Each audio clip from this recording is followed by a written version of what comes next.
Welcome back to Shem's Universe. So today, guys, we're going to talk about personality number 7 and the karmic number that comes with it, which is 16. So of course, we're still discussing Pythagorean numerology.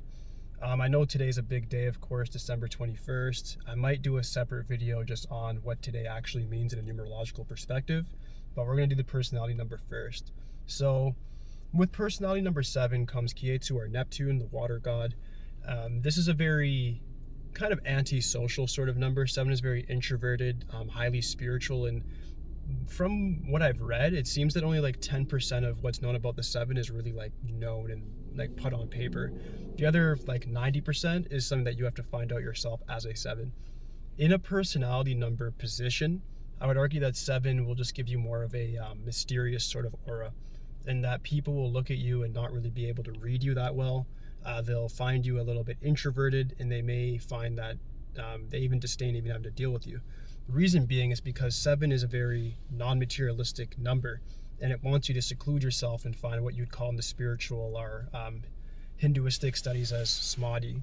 They discuss a lot of things about unlocking your chakras to get to the Akashic realm, and that's what 7 particularly deals with. The 7th chakra is your crown chakra at the top of your head, and that leads to the Akashic realm, which is the 4th dimension pretty much. That's what's outside of time, outside of our polarity, left, right, up, down, etc.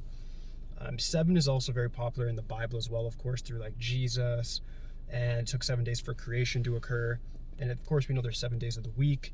So its symbolism is like really spread across everywhere. There's 52 weeks in a year, which adds to 7 as well. But the main part, if you have it as your personality number, is what I want you to know is that people may not view you as social. And that could be like the complete opposite of who you are. But you're going to have a very serious outlook to other people. They're going to view you as somebody who might be potentially a threat, or might be potentially somebody they cannot necessarily trust, just because that's the aura that you're going to emit. That's just what you're dealing with. So if I was to have a personality number 7, what I would do is use that to my advantage, of course. For business, at least people just know I'm serious. I'm able to open up more to people, so at least my aura doesn't match how I actually am. So if you're a 7, I'd just recommend being a little more social. Just being able to play around, experiment with things. 7 also gives you a lot of intellect and the ability to research a lot. So use it to your advantage. I would argue the personality number doesn't really give you the whole researching part. I'd say the expression number, soul, or life path does, but it still will give you the, I guess, the aura or the perspective that people would have of you of like, yeah, this person's really smart.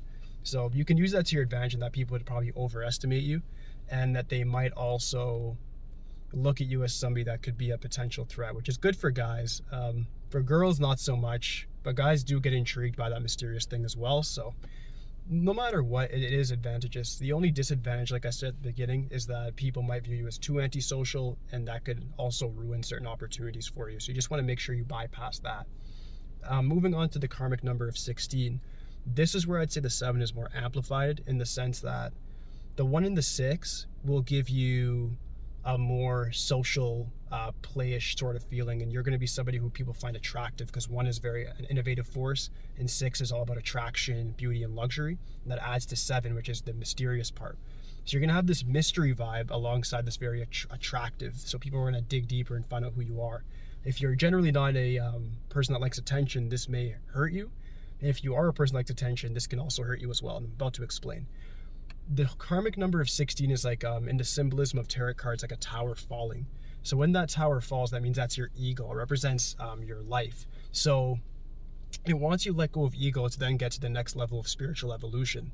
If you have this personality number, you may be very, very attractive when you're young, and then people might find you less and less attractive and more repulsive as you get older. So that could be pretty scary, because then all of a sudden those same people that you thought really loved you and like just had a certain level of attraction for you, and when you were able to go to places and people just naturally gave you attention, that may then turn off very dramatically. So you should just be prepared for that by just accepting life and circumstances for what they are, and just accepting that you do have a karmic number in your chart, and you just, in order to bypass that, try to let go of your ego. And the whole meaning of the ego essentially is just letting go of the sense of self, of I am this, or I am that, or I am what I do. If you can let go of those things, and then just literally just accept yourself first for who you are, for your inner energy, and then accept everything else around you, then you'll bypass that karmic number completely, and you'll just have the full beneficial parts of the 7.